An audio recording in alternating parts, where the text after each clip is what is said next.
Voilà, donc dans ce tuto, on souhaite déterminer l'échelle du dessin. Donc l'échelle du dessin du T de dessin qui est ici. On rappelle pour cela la formule suivante qui est l'échelle se détermine en utilisant la dimension mesurée sur le dessin sur la dimension réelle. Sur ce T de dessin ici, j'ai une dimension réelle qui est précisée, qui est 684 mm. Donc je renseigne cette information dans la longueur réelle. Mon dessin en vrai, ma pièce en vrai fait 684 mm de longueur.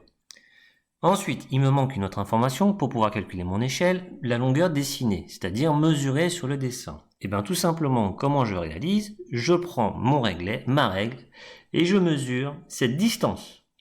Et je trouve 17,1 cm.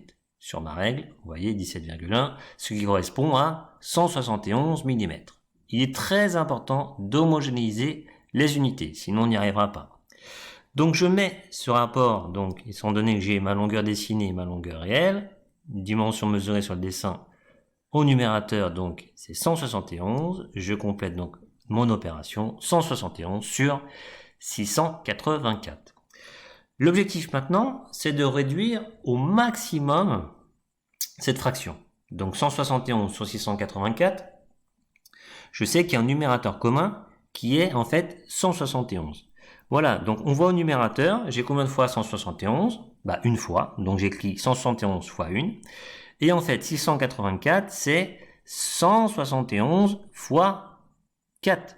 J'ai 4 fois 171 dans 684.